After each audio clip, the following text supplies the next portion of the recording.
Aliza talk के मुआज़्ज़िज़ सामीन को अलीज़ा कमल का सलाम। दोस्तों, शुरू करते हैं आज की कहानी। मैंने अपनी सगी बेटी की शादी मोहल्ले के आवारा और निकट्ठू लड़के से करा दी, क्योंकि मैं खुद चाहती थी कि मेरी बेटी की सारी जिंदगी अजाबों में गुजरे, उसे जिंदगी में कोई खुशी हासिल ना हो। मेरा दामाद मेरी बेटी का जीना हराम कर दे, क्योंकि उसके पैदा होते ही मेरे शौहर ने मुझे घर से निकालकर दूसरी शादी कर ली थी। मेरे शौहर की दूसरी बीवी से 2 बेटे हुए थे, इसलिए मुझे अपनी बेटी से नफरत थी। एक रोज मेरा शौहर आया और मेरे पैरों में गिरकर माफी मांगने लगा, क्योंकि उसके बेटों ने उसे घर से निकाल दिया था। अब वो अपनी बेटी और मेरे साथ रहना चाहता था। वो अपनी बेटी से भी माफी मांगना चाहता था। मैं उसे उसकी बेटी के घर ले गई, मगर बेटी को देखकर हम दोनों के कलेजे फट गए। ये देखकर मेरी जान निकल गई जब दामाद ने मेरी बेटी को, मेरा नाम मरियम है, मैं अपने माँ बाप की इकलौती बेटी हूँ और गांव की रहने वाली हूँ।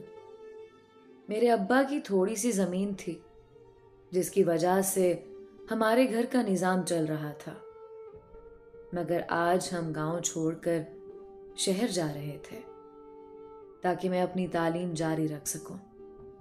मैंने मैट्रिक तक तालीम गांव के एक स्कूल में ही हासिल की थी। अब्बा ने मेरी वजह से शहर में एक मकान ले लिया था। वो भी मेरे साथ शहर में ही रहना चाहते थे। अब्बा ने मेरा दाखिला शहर के एक बड़े कॉलेज में करवा दिया। मैंने जल्दी कॉलेज के माहौल को अपना लिया। वहां लड़कियां मेरी दोस्त भी बन गई। मेरा पूरा ध्यान पढ़ाई पर था और देखते ही देखते मैंने बीए कर लिया। अब मेरे वालिदैन मेरी शादी करना चाहते थे। वो मुझे मजीद आगे नहीं पढ़ाना चाहते थे। तभी मेरी क्लास फेलो ने अपने भाई के लिए अपनी अम्मी को मेरा रिश्ता लेने घर भेज दिया। अम्मा अब्बा ने अच्छी तरह तसल्ली करके हाँ कर दी। मैंने जब अपने होने वाले शौहर को देखा, वही मेरे ख्वाबों का शहजादा लगा और फिर 3 माह बाद ही मेरी शादी हो गई। मैं दुल्हन बनकर असद के घर आ गई थी। मेरा शौहर असद बहुत अच्छा था। अलबत्ता मेरी सास काफी तेज और चालाक भी थी। मैं घर के सारे काम करती। एक दिन तबीयत खराब होने पर पता चला कि मैं मां बनने वाली हूं। मेरे शौहर की खुशी का तो कोई ठिकाना ही ना था। सास भी दादी बनने पर खुश थी। बस एक बात जो मुझे परेशान करती थी, वो ये कि मेरा शौहर और मेरी सास दोनों अक्सर बातें करते हुए कहते थे कि देखना बेटा ही होगा। सास कहती कि बेटा होगा तो खानदान में हमारा नाम हो जाएगा। मेरा शौहर मेरा पूरा ख्याल रखते थे। मेरे अम्मा अब्बा भी बहुत खुश थे। वक्त गुजरता गया। आखिर वो घड़ी भी आ गई जब एक तकलीफ दे लम्हे के बाद मेरी गोद में मेरी बेटी को डाल दिया गया। मुझे मां बनने का शर्फ हासिल हुआ। मुझे तो खुश होना था, मगर सास और शौहर का सोचकर एक खौफ भी था। बेटी का सुनकर उन दोनों को ही खास खुशी ना थी। हालांकि ये उनके घर में पहले बच्चे की पैदाइश थी। खैर, सास ने कहा, चलो इस साल ख्वाहिश पूरी नहीं हुई तो अगले साल जरूर पूरी होनी चाहिए। सुबह डॉक्टर चेकअप के लिए आई तो उसने एक ऐसी खबर सुनाई जो बिजली बनकर मुझ पर गिरी।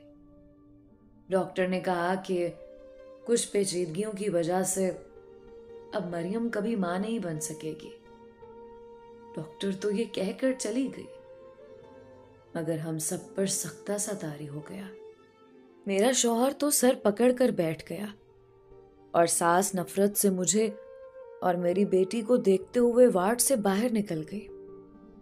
मेरी खुशी भी दुख के पहाड़ तले दब गई। उन दोनों की ख्वाहिशात मैं कभी पूरी ना कर पाऊंगी।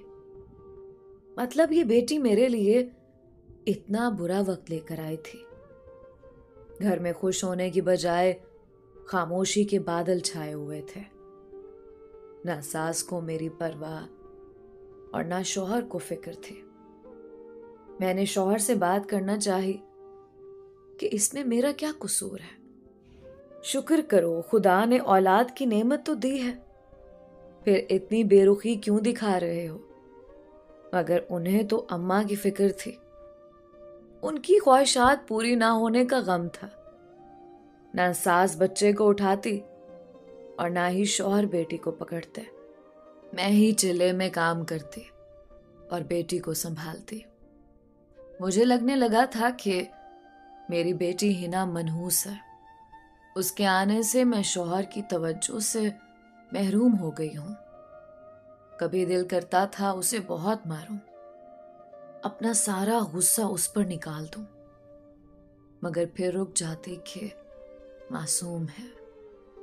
बस मैं मनफी और मुस्बत सोचों के दरमियान खिलौना बनी हुई थी। बड़ा मुश्किल वक्त था। जो जो वक्त गुजरता जा रहा था और हिना बड़ी होती जा रही थी, शौहर और सास की नफरतें मेरे साथ बढ़ती जा रही थी। मैं हिना को मजबूरी में पाल रही थी। अक्सर उसे रोता देखकर मैं खुद भी रोने लगती। मेरे अम्मा अब्बा को मेरी ऐसी हालत का ज्यादा पता नहीं था। अब्बा को पता लगता तो उन्होंने मुझे घर ही बिठा लेना था। एक दिन अम्मा आई और उन्होंने ख्वाहिश जाहिर की कि वो मुझे चंद दिनों के लिए घर ले जाना चाहते हैं। सास ने बड़ी बेदिली से कहा कि आपकी बेटी है, शौक से ले जाएं। शौहर ने भी कहा जरूर ले जाएं। मैं अपनी अम्मा के साथ मैके आ गई। माँ बाप का घर ऐसी जगह है जहां सिर्फ सुकून ही सुकून होता है। मैंने सोचा मैं भी कुछ दिन सुकून के साथ गुजार लूंगी। अम्मा को मैंने सब कुछ बता दिया था, मगर अब्बा से डर लगता था। मेरी अम्मा मेरी बेटी को बहुत प्यार करती थी। मुझे भी कहती कि बेटी तो खुदा की रहमत होती है, तुम भी तो हमारी एक ही बेटी हो। मगर पता नहीं ये ससुराल वालों की बातों का असर था जो दिल पत्थर का होता जा रहा था। मैं रोज अपने शौहर को फोन करती, मगर वो मसरूफ होने का बहाना बनाकर फोन बंद कर देता। असद बेटी को तो जैसे भूल ही गए थे। मेरे लिए उनका ये रवैया बहुत तकलीफदेह था, मगर क्या कर सकती थी। एक हफ्ते बाद मैंने अपने शौहर को कहा कि मुझे आकर ले जाएं, मगर उन्होंने टाल मटोल कर दिया। इस तरह 2 हफ्ते गुजर गए। मैंने अपने शौहर से कहा कि अगर आपके पास वक्त नहीं तो मैं अब्बा के साथ आ रही हूं। तब वो कहने लगे वो कुछ दिनों के लिए अपने एक दोस्त की शादी पर जा रहे हैं। फिर बोले मैंने हमारी बेटी हिना के लिए एक बैंक अकाउंट खोला है, उसके लिए पेपर्स पर तुम्हारे दस्तखत चाहिए। बस मैं जल्दी में आऊंगा, बैंक बंद ना हो जाए। मैं खुश हो गई कि चलो उन्हें बेटी का ख्याल आया। कुछ ही देर बाद असद आ गए। मैंने अंदर आने का कहा तो बोले वापसी पर आऊंगा, तुम यहां जल्दी दस्तखत कर दो, बैंक बंद होने वाला है। मैं पेपर्स पढ़ना चाह रही थी, इतने में बच्ची ने रोना शुरू कर दिया।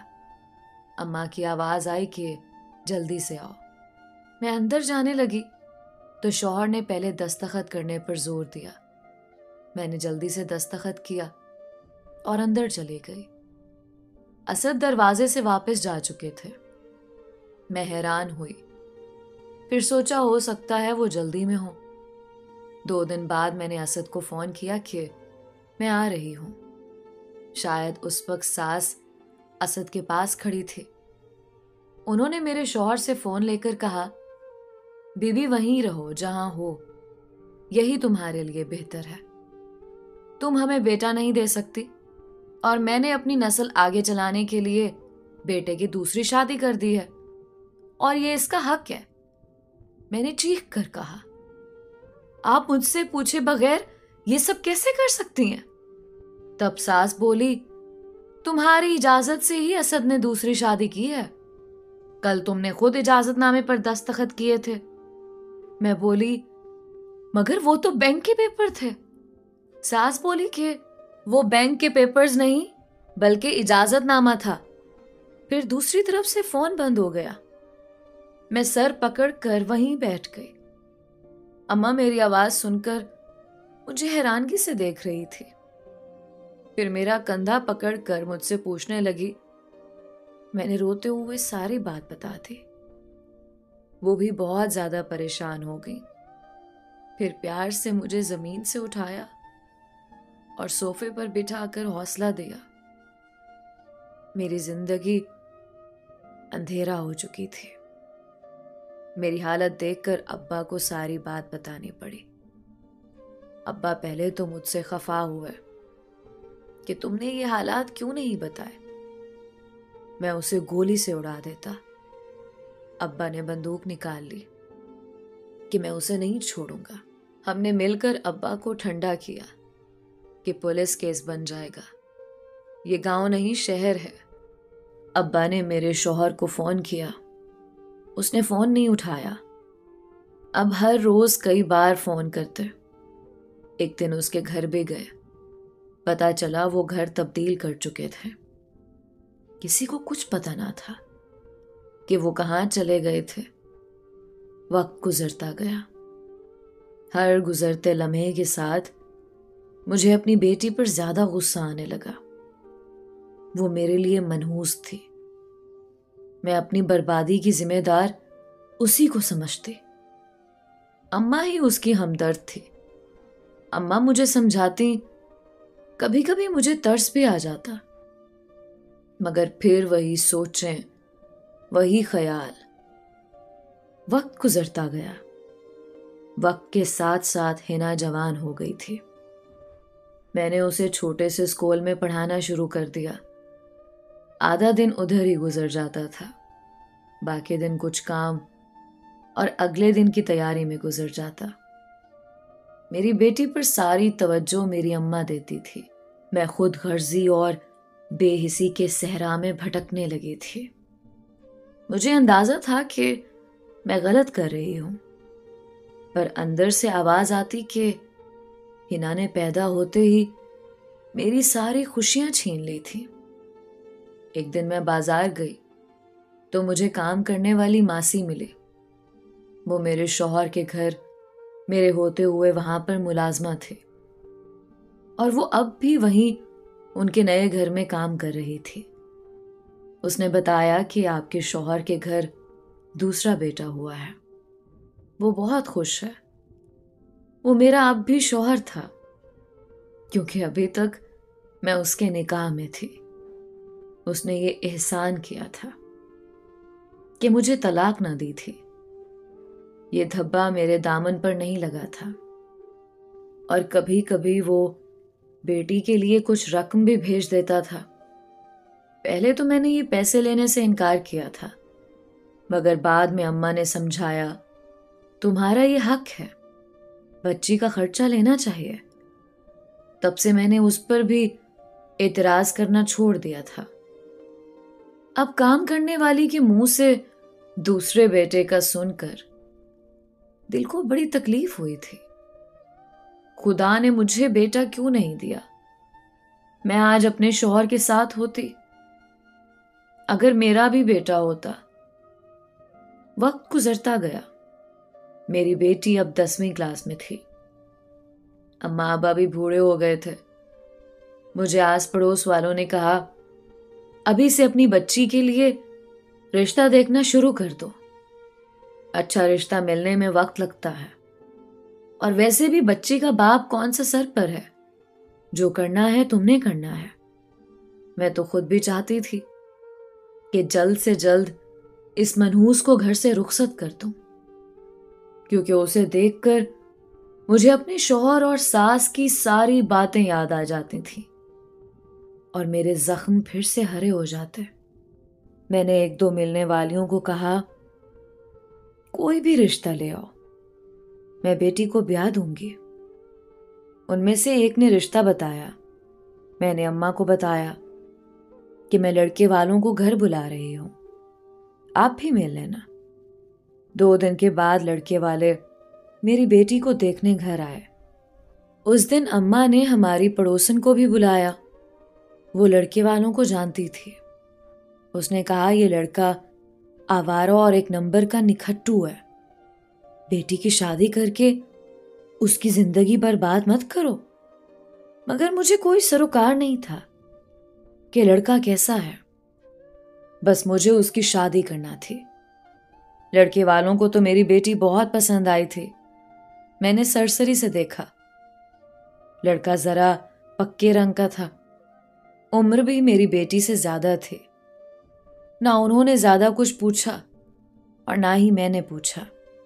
बाप के बारे में रिश्ते वाली पहले ही बता चुकी थी। मैंने हाँ कर दी और वो खुशी खुशी वापस चले गए।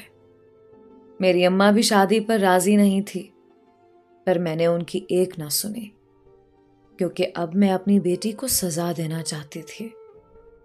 उसकी जिंदगी भी बर्बाद करना चाहती थी। मैंने छुट्टी वाले दिन उसको साथ लिया और कुछ कपड़े सामान ले आए। आखिर दुनिया वालों को भी कुछ दिखाना था। सारी तैयारियां मुकम्मल हो गईं। तारीख भी रखी जा चुकी थी। मेरी बेटी ने एक बार भी एतराज ना किया, बल्कि खामोश रही। रुखसती का वक्त भी जल्द करीब आ गया। मेरे अब्बा बीमार रहने लगे थे, फिर भी उन्होंने हिम्मत करके सारे कामों में भरपूर हिस्सा लिया। शादी बड़े अच्छे तरीके से हो गई। मेरी ये बेटी अपने घर रुखसत हो गई। मेरे सर से तो जैसे कोई बोझ उतर गया। ना उसकी रुखसती के वक्त मेरी आंखों में आंसू आए, ना ही मुझे उसके जाने के बाद कुछ याद रहा। मैं तो अपने स्कूल में मसरूफ होकर जैसे अपना माजी भुला ही चुकी थी। इसलिए बेटी को रुखसत करने के बाद पलटकर मैंने उसका हाल अहवाल भी ना पूछा था। कभी बेटी के घर नहीं गई थी। अम्मा मुझे कहती रहती थी, मगर मैं मसरूफियत का कहकर उन्हें चुप करवा देते। इसी दौरान अब्बा काफी बीमार हो गए। बहुत इलाज करवाया, मगर वो दोबारा सेहत याबी की तरफ ना आ सके और एक दिन हम सबको छोड़कर चले गए। घर में सन्नाटा सा छा गया था। अम्मा हर वक्त खामोश रहती, मगर एक वजूद तो था। कुछ रिश्तों का हमारे जिंदगी में होना ही बड़ा मायने रखता है। अब्बा के जाने के बाद अम्मा खुद को बहुत अकेला महसूस करने लगी। इसलिए मैंने उनको कुछ वक्त देना शुरू किया। मगर जब वो मेरी बेटी के बारे में बातें शुरू करती तो मैं काम का बहाना करके वहां से उठ जाती। पता नहीं क्यों मेरा दिल पत्थर सा हो गया था। सिर्फ धड़कता था। जज्बात जैसे मर चुके थे। मैंने बेटे की खबर ना ली कि वो किस हाल में है और कैसी है। अम्मा कभी कभी फोन कर लेती थी और मुझे समझाने की बड़ी कोशिश की, मगर बेसूद। मुझे तो अपनी समझ नहीं आती थी, किसी की क्या आनी है। मेरा शौहर भी हमें भूल चुका था। जाहिर है अपने जवां बेटों के साथ अपनी दुनिया में मस्त होगा। अम्मा ने तो बहुत कहा था कि तलाक लेकर दूसरी शादी कर लो, मगर शायद मुझे अभी उम्मीद थी कि वो लौट कर आएगा। मैंने शादी के बाद उसे दिल से अपनाया था। अब दिल नहीं मानता था कि अपने नाम के साथ किसी और का नाम लगाऊं। इसलिए खामोशी से जिंदगी का सफर तय कर रही थी। दिन रात यूं ही गुजरते रहे। अम्मा को अक्सर मुझे अस्पताल लेकर जाना पड़ता। वो अब बूढ़ी हो चुकी थी। घर के काम करना मुश्किल था। मैंने वक्त पास करने के लिए स्कूल में जॉब कर ली थी, मगर मुझे स्कूल में अम्मा की फिक्र लगी रहती थी। इसलिए मैंने एक देखभाल करने वाली रख ली। जिसे हिदायत की कि ख़ास तौर पर वो अम्मा का ख्याल रखे। वो बहुत अच्छी थी और ज़रूरतमंद भी थी और अम्मा का भी बड़ा ख्याल रखती थी। मुझे एक तरफ से तो तसल्ली हुई, अब्बा के बाद अम्मा ही मेरा सब कुछ थी। अल्लाह ताला का एहसान था कि दिन अच्छे गुजर रहे थे। एक दिन शाम को मैंने अम्मा को चाय बना कर दी और अपने कमरे में अपनी चाय लेकर सोचों में माजी की गलियों में भटक रही थी कि बाहर जोर जोर से दरवाजा खटका। मैंने सोचा इस वक्त कौन आ गया है। मैंने काम वाली को आवाज दी कि जाकर देखो कौन आया है। थोड़ी ही देर बाद मैंने देखा कि मेरा शौहर असद कमरे में मौजूद था। काम वाली उसके पीछे खड़ी थी। वो कहने लगी, बाजी बहुत रोका इन्हें, पर ये रुके ही नहीं, कहते हैं आपसे मिलना है। मैं हैरानी और परेशानी से देखती रही। फिर मैंने काम वाली से कहा, तुम जाओ, अम्मा को दवा दो।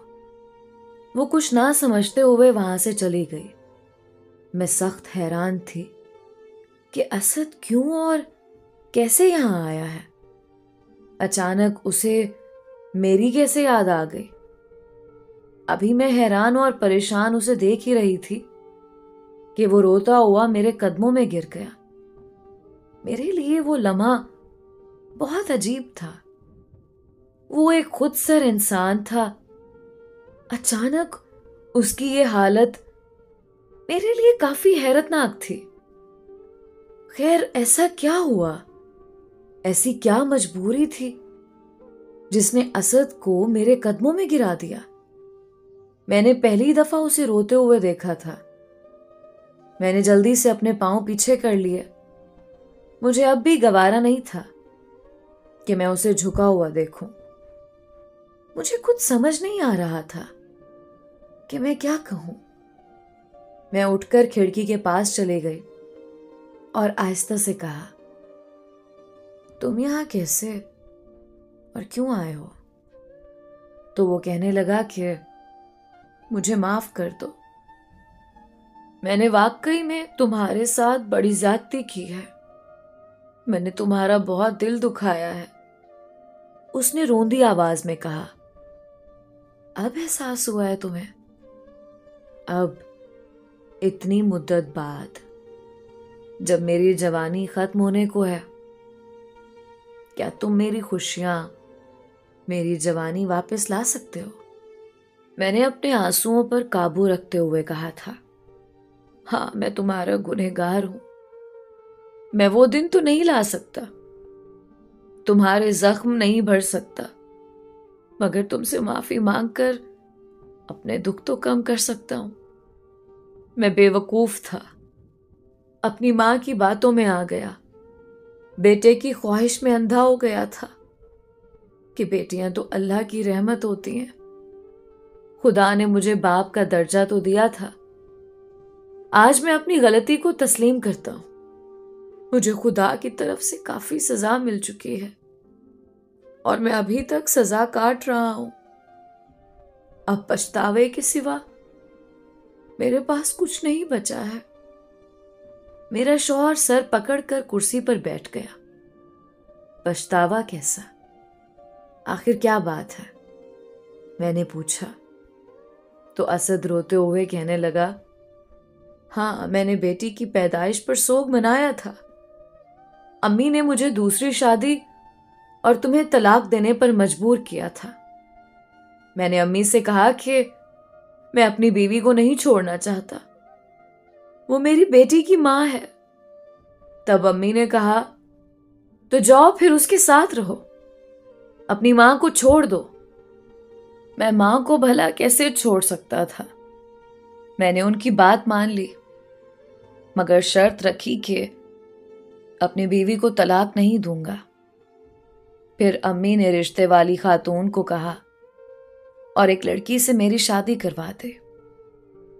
वो बड़ी मॉडर्न औरत थी, घूमने फिरने की शौकीन। उसे महंगी चीजें लेने का चस्का पड़ चुका था। मैंने उसे बहुत समझाया, पर वो हंस के टाल देती थी। हमारे घर 2 बेटे पैदा हुए, हमारी खुशी का कोई ठिकाना ना था। बेटों के बाद उसके तो नखरे मजीद बढ़ गए। बच्चों की परवरिश पर उसका जरा भी ध्यान न था। हर वक्त सहेलियों के साथ पार्टियां करते, घूमती फिरते। बेटे माँ को देखकर उसके नक्शे कदम पर चलने लगे। ये कहकर मेरे शौहर ने मेरी तरफ देखा। उसकी आंखों में साफ शर्मिंदगी दिखाई दे रही थी। मैंने खामोशी से सर नीचे कर लिया। फिर मेरे पूछने पर वो बताने लगा, मेरे दोनों बेटे हद से ज्यादा बदतमीज हो चुके हैं। एक दिन मैंने गुस्से में अपनी बीवी को भी मारा और अपने बेटों के ऊपर भी हाथ उठाया। बस फिर क्या था, बीवी ने बहुत बदजुबानी की और बेटों ने मुझे धक्के देकर घर से निकाल दिया। फिर वो रोने लगा। मैं चुप रही थोड़ी देर। खामोशी के बाद वो मेरे पास पलंग पर आकर बैठ गया और हाथ जोड़कर बोला, मैं तुम्हें खुदा का वास्ता देता हूं, मुझे मेरी बेटी के पास ले चलो। मैं उसके पांव पकड़कर माफी मांग लूं। शायद वो इस बेरहम बाप को माफ कर दे। मेरे शौहर की हालत देखकर वाकई मुझे बहुत दुख हुआ। इंसान क्या से क्या बन जाता है। मेरी भी आंखों में आंसू आ गए। मैंने कहा, ठीक है। मैंने चादर ओढ़ी और अपने शौहर के साथ अपनी बेटी के ससुराल चल पड़ी। उस बेटी के घर जा रही थी जिसकी खबर मैंने खुद भी ना ली थी। मुजरिम तो मैं भी थी, जुल्म तो मैंने भी किया था। इस कश्मकश में हम बेटी के घर पहुंच चुके थे। दरवाजा खटखटाया तो मेरी बेटी बाहर आई। हमें देखकर हैरान हुई, मगर ये देखकर हम दोनों मियां बीवी की जान निकल गई। उसके पीछे मेरे शौहर के दोनों बेटे खड़े थे। मैं और मेरा शौहर बुरी तरह से चौंके और एक दूसरे की तरफ देखने लगे। मेरी बेटी मुझे बाजुओं से पकड़कर अंदर ले गई। मेरे शौहर के बेटों ने बाप को पकड़ा, सोफे पर बिठा दिया।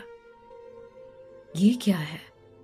जब मैंने पूछा तो हिना बोलना शुरू हुई, अम्मी, ये दोनों मेरे भाई हैं। आपने मेरी शादी करके मुझे बेगाना कर दिया था, मगर मेरी किस्मत अच्छी। मेरा आवारा शौहर शादी के बाद ठीक हो गया।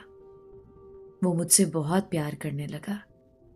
जब मैंने उसे आपके और अब्बा के बारे में बताया तो हमने आपकी सुलह करवाने का सोचा, मगर बहुत ही मुआजरत के साथ आप दोनों ने कभी हमारी बात मानी ही नहीं थी। इसलिए मैंने सबसे पहले अपने सौतेले भाइयों को घर बुलाकर उन्हें इस काम के लिए राजी किया। वो दोनों बड़ी मुश्किल से राजी हुए, मगर वो ये जान गए कि उनकी सगी माँ हमेशा उनके बाप के साथ ज्यादती करती आई है।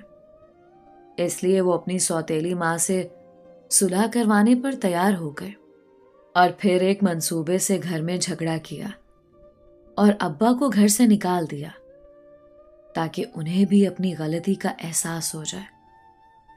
हिना की बात सुनकर हम दोनों की आंखों से आंसू जारी थे। वो प्यार से बोले जा रही थी और हम हाथ जोड़कर उससे माफी मांगने की हिम्मत पैदा कर रहे थे।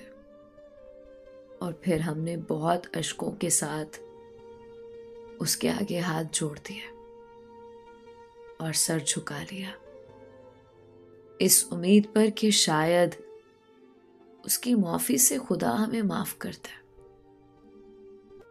मेरी बेटी हिना वाकई बहुत अजीम थी, बहुत ही अजीम। सच में बेटियां अल्लाह ताला की रहमत होती हैं और बदनसीब हैं वो वालिदैन जो बेटियों की कदर नहीं करते, और खासकर हिना जैसी अजीम बेटियों की। दोस्तों, ये थी आज की कहानी। उम्मीद करती हूँ कि आज की कहानी आपको ज़रूर पसंद आई होगी। अपनी राय का इजहार कमेंट्स में ज़रूर किया करें। मिलते हैं एक नई कहानी के साथ। तब तक के लिए अलीज़ा कमल को इजाज़त दीजिए। खुदा हाफिज़।